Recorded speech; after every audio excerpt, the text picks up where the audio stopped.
All right, what's up guys? I'm gonna be going over, does your environment affect your kendama progress?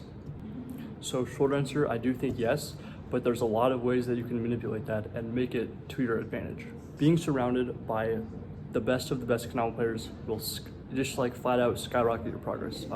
You'll see that with the UW club. You'll see that in 2014 till I would say 2017 Hawaii.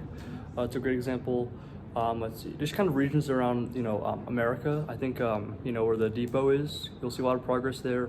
Obviously when you go to events, you'll just see your progress just randomly skyrocket because you're surrounded by players who want to motivate you to be the best you can. But I want to take that into a way deeper level than just kind of like environment and quote unquote environment. So let's say like you have a place where you play. So I'm thinking like, you have like your bedroom, maybe like your living room. First of all, you should be answering yourself some questions. So do you have like good lighting? Is the temperature okay? And I know these are, they seem overkill, but they will really add to your progress, especially when you can kind of get into that flow state, or called like the zone, the hone zone, right? So just always kind of keep in mind kind of like how's your lighting, how's your temperature, are there any distractions around you? So let's say if you're in a super crowded area, you might get a little conscious of people watching you, or you messing up, or all kind of stuff like that. One of the best places you can play is outside, obviously. Find yourself a nice piece of grass next to your house. I mean, obviously there's places where it'll get way too cold to play outside, or kind of like time zones or time areas where you can and can't. So you really just kind of gotta dive deep into like where your environment is and how much you're playing in that environment, just so you can kind of connect into that zone. So let's say you don't have players to go to and you don't have an amazing place to play kendama. What do?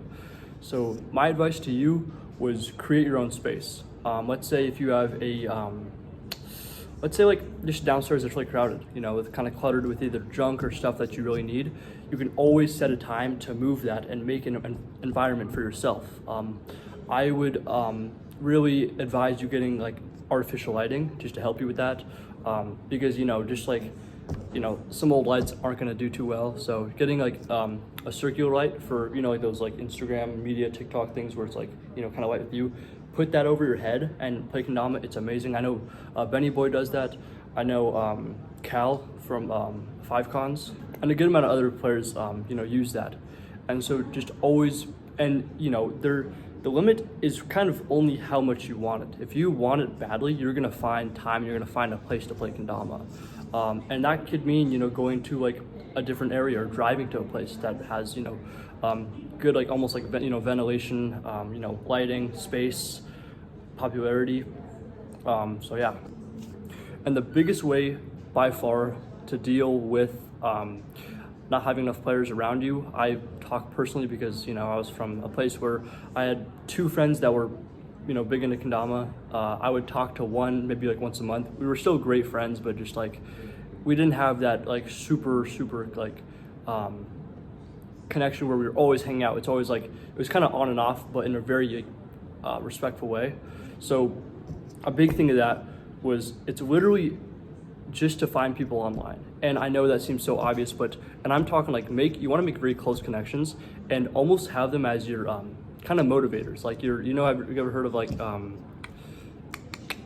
Dama rivals, if that makes sense? So kind of make them your rival, find someone that's really cool, who has a very similar play style or abilities, compared to you, and really kind of expand off that. And you want to grow from each other. So it's like, oh, I just hit this trick, and then bam, I just hit this trick. So just always raising the bar and becoming a better player. Before you know it, you're going to see progress. So that's also a big thing. And the biggest advice that I could give to you is keep going to events. Events will drive your, your discipline and motivation, just, with level ups and consistency. You see the best of the best at comps, and you really want to mimic that. I know I do for a fact. That's why I'm making these videos. That's why I'm, playing kendama so much, is just to emulate how much that I want it. And so always going to comps, whether it be big, small, getting new connections, meeting people online, just you always want to have just kind of like that fire under your ass where it's like, I want to do this. Another great way to find progress is starting clubs. takes a lot of balls. You know, you win some, you lose some, so you'll make a club and you'll have a really good day with it, you'll have a really bad day with it. People will show up, people will not show up. It's all about staying consistent. I made a video of that on my Instagram. It's linked to my YouTube, so just check that out. Kendama Depot made a map of all the players in the world and where they're from. So try maybe just, you know, looking at the map, just kind of seeing any local players, and if they're in like, you know, like a 30-minute drive radius, then that's your guy, you know what I mean? You know, just keep finding drive and keep wanting it. That's mostly what I have all for you guys today. I really hope this helped. You know, I feel like if some of you guys could relate to this, you know, please leave a comment on why and how. I know for a fact that I could have used this freaking video, you know, like 4 years ago when I was first starting. So yeah, thank you guys so much for watching and have a good day.